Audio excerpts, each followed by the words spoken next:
Today's topic is kinship, family, and marriage. So we wrapped up our last topic on exchange and wealth in different types of societies. So in the US, we recognize family in one way, and that might be different for other people in other places around the world. So for example, you might have a biological relative, let's say your father's brother, that you consider an uncle. That same exact relationship biologically may exist in other cultures, but that person might not be considered family at all. And so the way in which kinship is constructed is cultural and social, even if it seems to us like it's simply biological. So we'll talk a bit more about that. There's a few reasons we're discussing kinship, and one is different kinship patterns underlie different marriage patterns we see around the world. And so remember, in anthropology, everything's interconnected. Marriage systems, politics, kinship, they don't exist in a vacuum, but are interrelated with other aspects of the culture. So one of the reasons we see such different kinship or marriage systems in other types of cultures is it's sometimes adaptive in the environment they live in. There's social, economic, environmental reasons for different marriage forms. And so we'll take a look at that today. If we were talking about this face-to-face, we would spend much more time. Kinship is a bit tricky to teach remotely, so the goal here is to give you the nuts and bolts of what you need to know so we can get into our discussion on marriage. So with that said, don't get too bogged down in the kinship diagrams. I'll take it sort of easy on you come quiz and exam time, but you do want to sort of understand the basics of how it works so you can understand how kinship and also marriage varies. So why study kinship and marriage? And one reason we study kinship and marriage cross-culturally is marriage is part of a national debate here in the US. One side of the aisle, if you will, in the US, namely the right, sort of argues that marriage has always been this union between a man and a woman, and it's the longest, most enduring institution mankind has ever seen. From the perspective of anthropology, that's simply untrue and inaccurate. Marriage in the US, monogamy between a man and a woman, which by no means characterizes the only form of marriage in this country, especially now, that's one form of marriage. It's by no means the dominant form or the most enduring form. Monogamy is relatively recent, actually, compared to some other marriage forms like polygamy. So one reason we look at it cross-culturally is to inform this debate about how marriage should be defined. And anthropologists would say you can't really define it because it's so diverse cross-culturally. So if you define it one way, then you're not capturing it in some other society. People that are interested in sort of making these specific definitions and then applying that to humans universally, it's just simply incorrect, right? And the other reason we're going to study kinship is, unlike in our society, who is in your family, who you reckon descent from, who's in your kin group. This is a really important organizing principle. Who do you work with? Who do you cooperate with? Who do you build houses with? Who do you go to the garden with? And also, who do you marry? Who do you go to war with? Who are your allies? In our society, we have other things that do this for us, right? Our hobbies or our interests might determine who we end up working with. We have people we know from school, maybe from church if you go to church, or temple or mosque. You also have people perhaps in your neighborhood and just friends in other social circles based off what you're interested in. And so we have our hobbies, our job, our ethnic and religious affiliations to tell us sort of who to group up with. You couldn't really understand our society, people's work schedule, why they do what they do without understanding our politics, our economic system, some of these other things that influence the way we're organized. And so in that same way, you cannot understand the way other societies are organized without understanding the kinship system. Because unlike for us, the kin system is a really important organizing principle in most other societies. And so that's sort of where we'll start, and then we'll talk about marriage in the second half.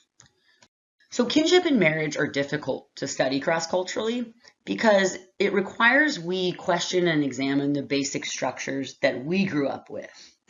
For example, we take for granted the notion that monogamy is normal and natural, or that there's only two gender roles. There's not. There's multiple gender roles. That's culturally defined. It's not biological. Sex is biological, not gender. And we also assume, you care equally about your maternal or your paternal grandparents.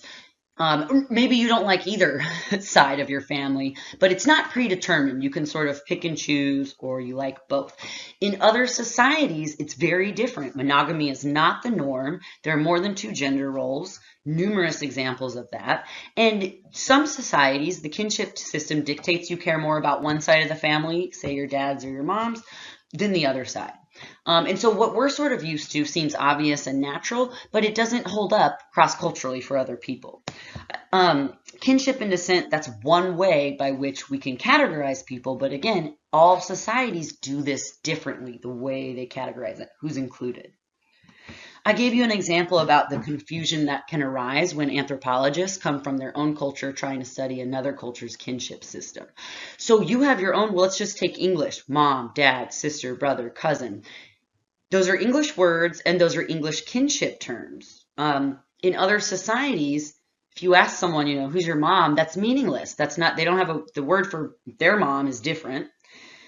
And also, when you get out into more extended family, say cousins or aunts or uncles, who you recognize as an aunt might not be the same for other groups of people, even though the biological relationship's the same.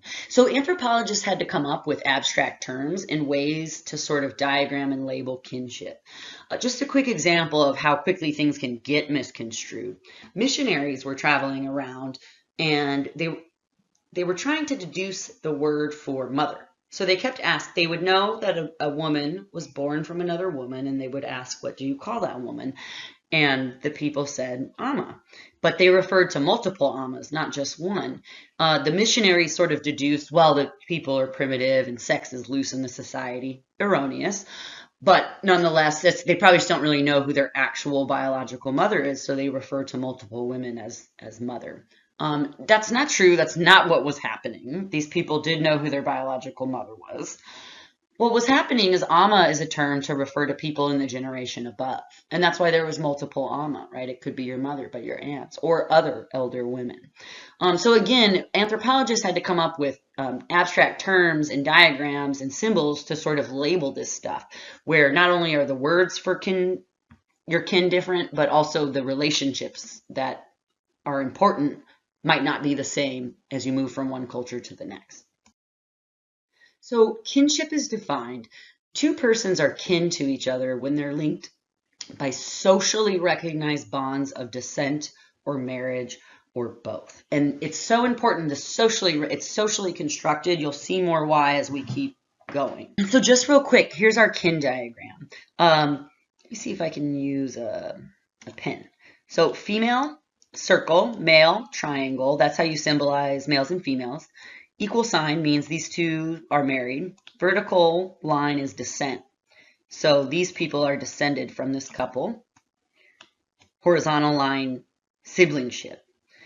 Son, because it's in the generation below, and daughter. Okay, but you also always have to have a reference point, because if I'm talking about labeling this as mother, say this female right here, but mother to who? That's not the mother of this person.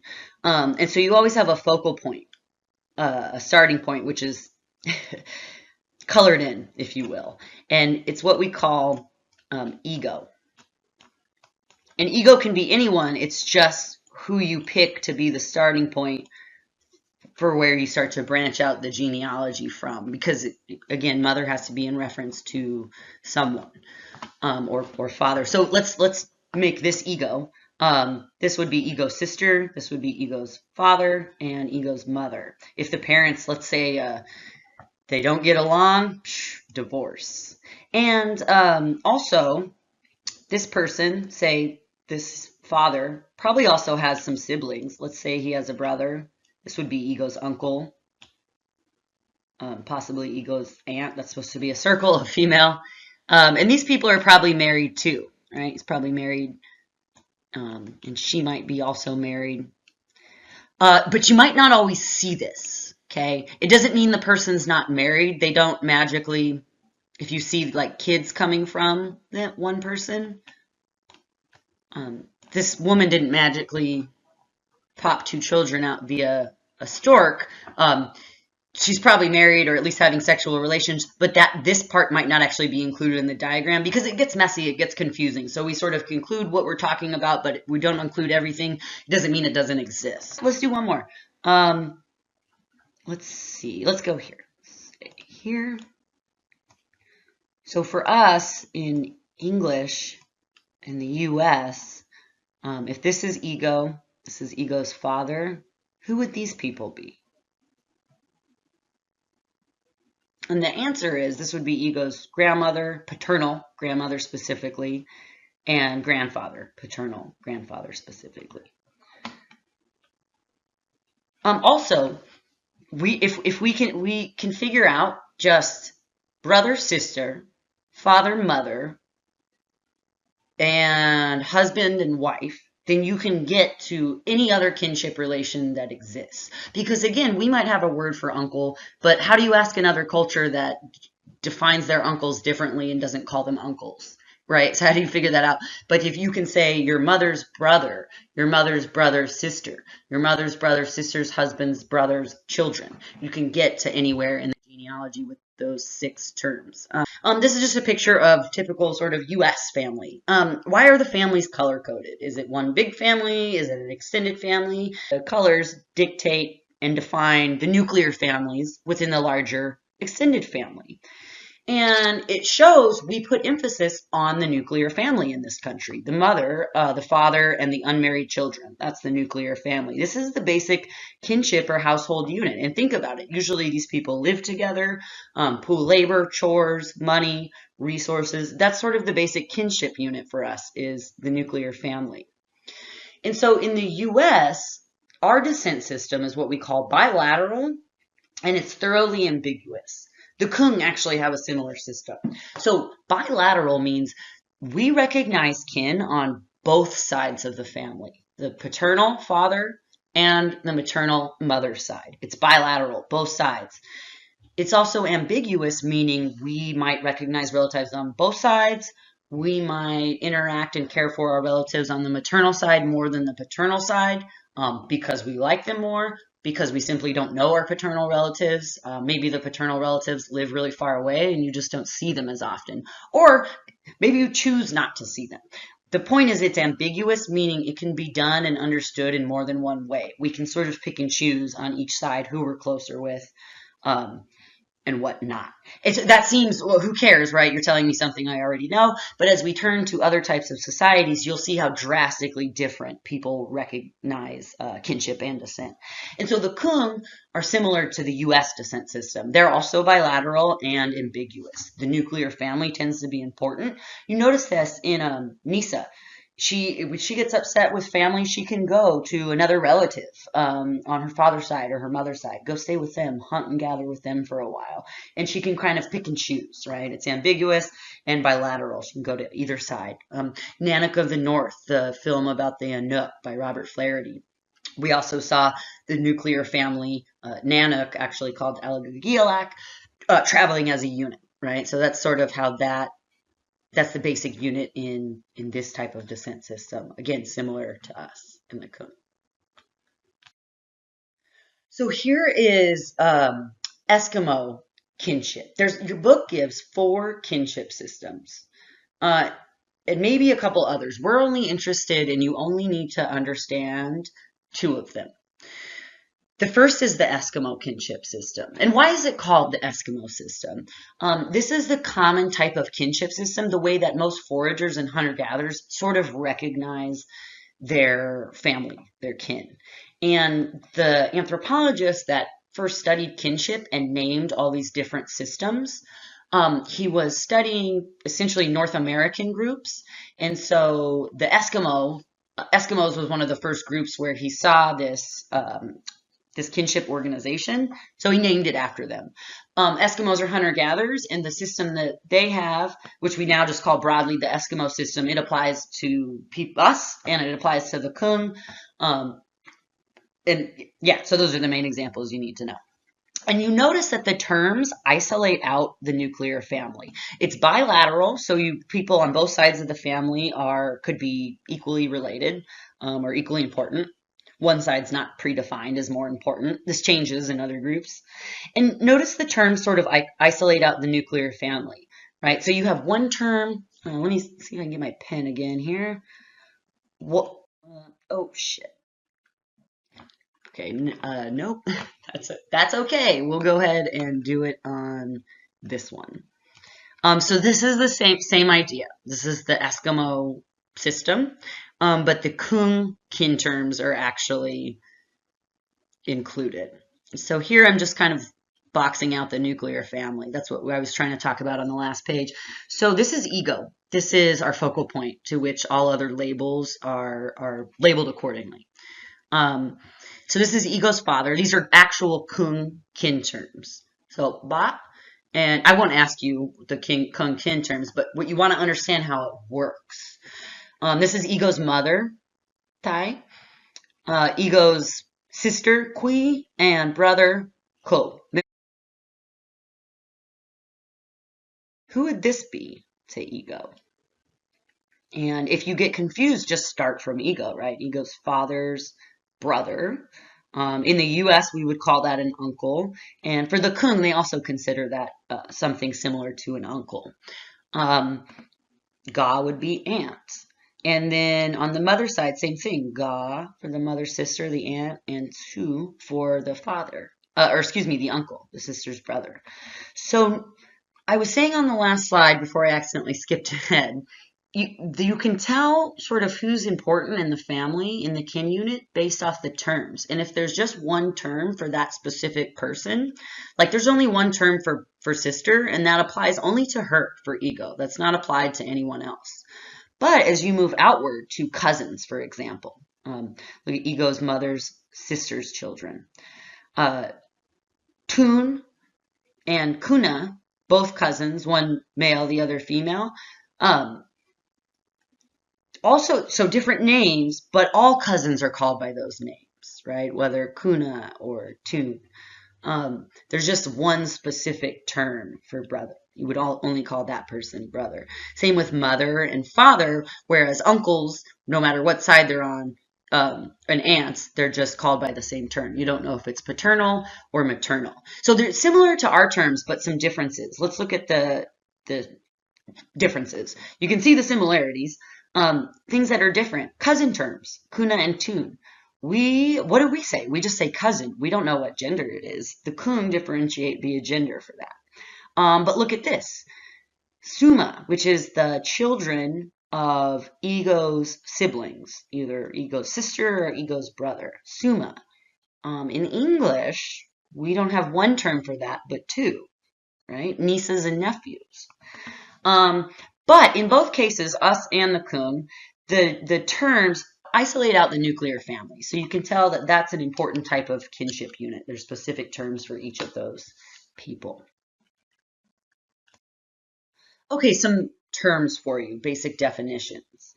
Consanguines are your blood relatives. These are people you're related to by birth, that you share DNA with, related by blood. Your mother, your father, your siblings, your paternal grandfather, your sister's children.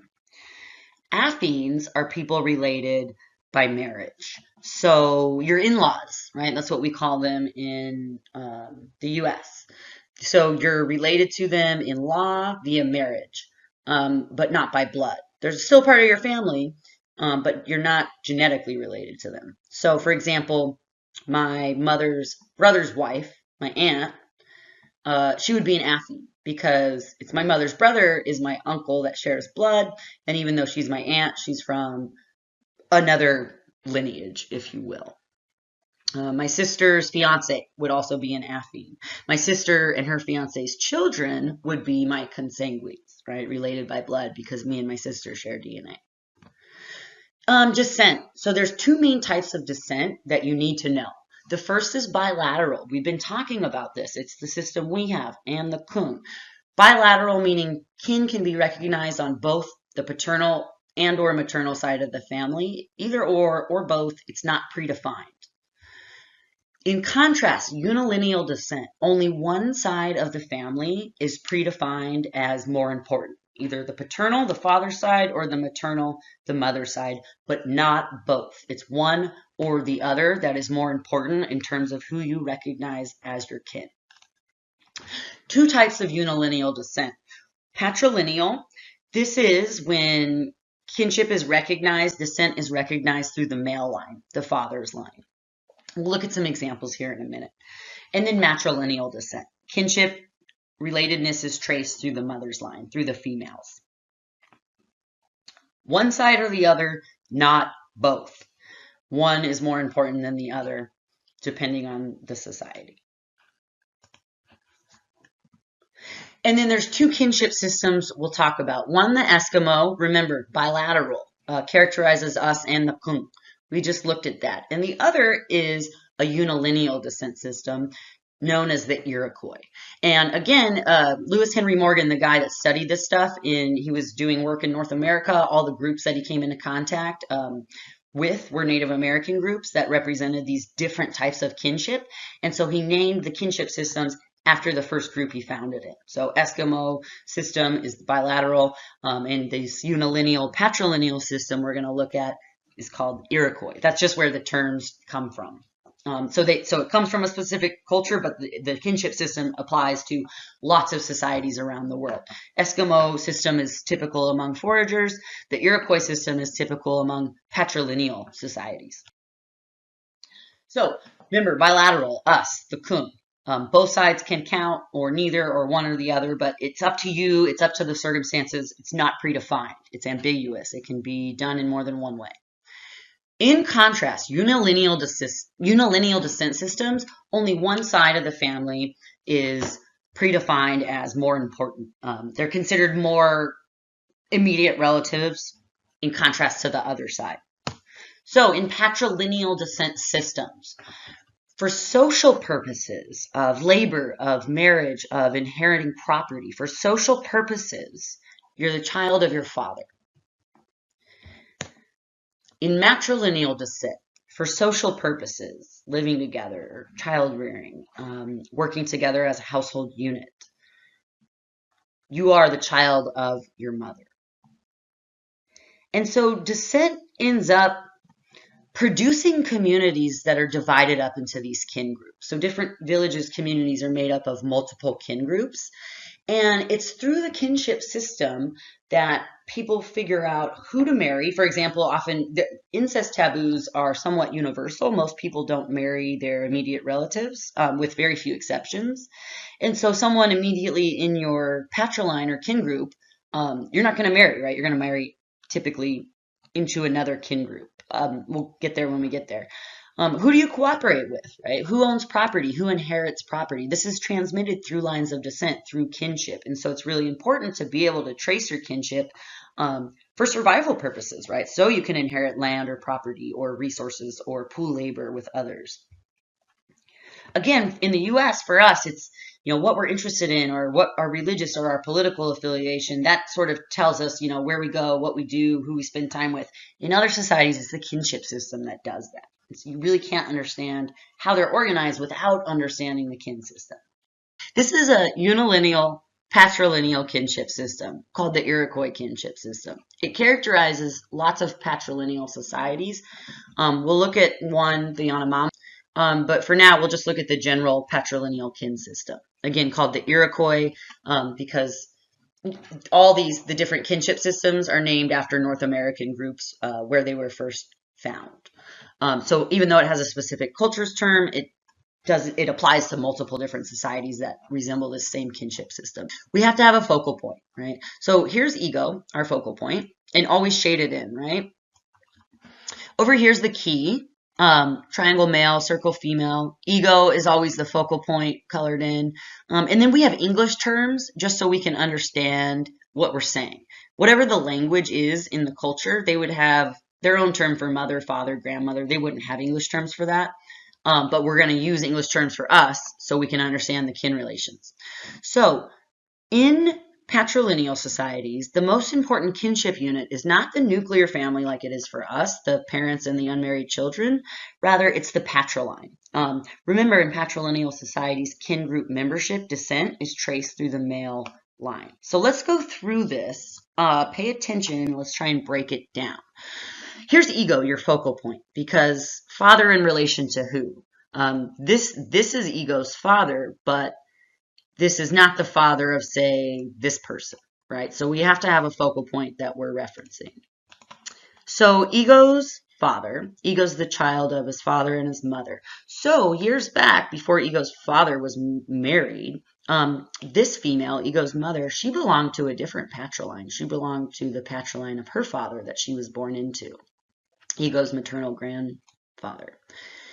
When she came of age and decided, to get married, or rather the villages decided to go ahead and help arrange a marriage, she married this man and therefore married into his patriline. So she married out of her own patriline of birth and into ego's father's patriline. Then they had children, one of which was ego and also ego's sister, shown here.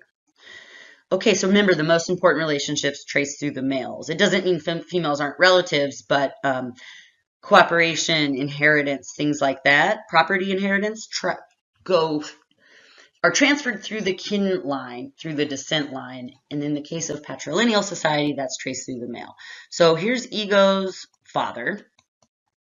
And also in this patriline, ego's patriline, is ego's father's brother. Notice, though, it's not uncle. This individual is also called father. So ego's father and ego's father's brother is also father. Now, in this culture, whatever culture we're talking about, they wouldn't say father, but what they're showing you is that ego has the same term, father, or whatever the term is, and calls this person, the uncle, also by father.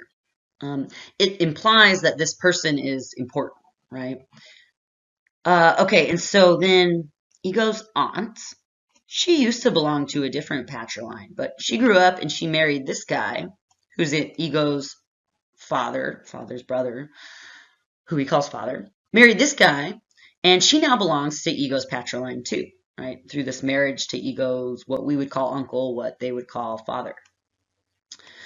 Notice also the children born of this union, they're what we call parallel cousins. There's two types of cousins, parallel and cross cousins.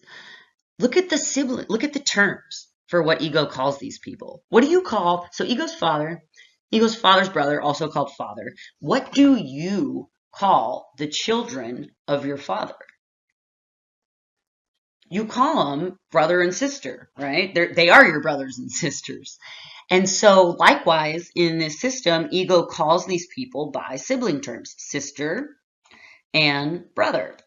Father, sister and brother. Okay, these people are also in ego's patriline. Parallel cousins, these parallel cousins, the children of ego's father's brother, are in the same patriline. They're in the same kin unit, and they would never marry. It would be considered incest, and it just wouldn't do it. In the same way we have a similar taboo, at least a lot of areas in the U.S. does.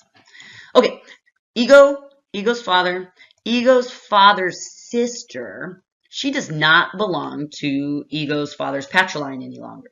She grew up, she came from the same patriline as ego's father, started by ego's paternal grandfather, who married ego's grandmother. She herself came from some other patriline, right, married into this one. They had children, ego's father's brother, also called father, and ego's sister, called father's sister, or whatever the term it would be for them. But note, father's sister and married to what ego would call her uncle. Don't worry about that. She is not in the patriline. She is married into this guy's patriline now. And the kids born of this union, therefore, also belong to this guy's patriline. And so they're cross cousins in contrast to the parallel cousins. Parallel cousins are in ego's patriline. Cross cousins are not. They belong to the patriline this guy's a part of. Okay, flip over to the maternal side. Ego's mother, who's in ego's patriline because she's married in. Over here you have ego's mother's sister, also called mother to ego. Implies this person is also of special importance to ego. Note that the male is not called father, right? The mother's sister's husband is just an uncle, so not the same importance as the paternal uncle, the father's brother. So the mother's sister married this guy called uncle. And again, what do you call the children of your mother? Brother and sister. And so there's another set of parallel cousins. So the first set, these parallel cousins are in the patriline, and you wouldn't marry within the patriline. It would be incest, and they don't do it. These parallel cousins are not in the patriline, but they're another type of family that you also wouldn't marry. However, these cross cousins who belong to the patriline that ego's father's sister has married into, they belong to a different kin unit, and also ego's mother's brother, who is married and has children, he belongs to the patriline that the mother used to. But when she married ego's father, she left that patriline. She's now part of ego and ego's father's patriline. And so the mother's brother, the children of this union, belong to the mother's brother patriline, not ego and the mother's patriline. These are another type of cross cousins. Okay, so hopefully you followed some of that. And what's important is parallel cousins are family either in the patriline or another type of family that's important, and you would never marry them. However, in certain villages among a group called the Yanomamo, cross cousins are desirable marriage partners because they're not in the family. It's not considered incest, and it helps. It's a benefit for the village for reasons I'll touch on. So in many societies, kind of globally, the bond, kinship, the social bond is seen as running only through the male line. And what I mean by that is patrilineal societies, that's the dominant form. About 60% of societies that have existed, not people, right, but of different types of societies that have existed, about 60% of them have a form of unilineal descent, not bilateral, not the type of kinship and descent that we're used to, that we've grown up with, that seems normal and natural to us. 60% are unilineal. Of that 60%, about a third are matrilineal. That's fairly a lot more unique compared to patrilineal, and about 70% of them are patrilineal. Only about 40% of all societies are bilateral, recognize kin as equally important on both sides of the family. So these principles of descent create extremely interesting marriage arrangements. And that is where we're headed for the second half of this lecture. That'll sort of wrap things up for kinship. Now let's go ahead and get into marriage. And understanding the kinship system is really important for understanding why we see very interesting marriage patterns. The example I want to start with comes from the Nuer. They're a pastoral group in Sudan in Africa, meaning they subsist off herd animals, namely cattle. And the Nuer practice something called ghost marriage.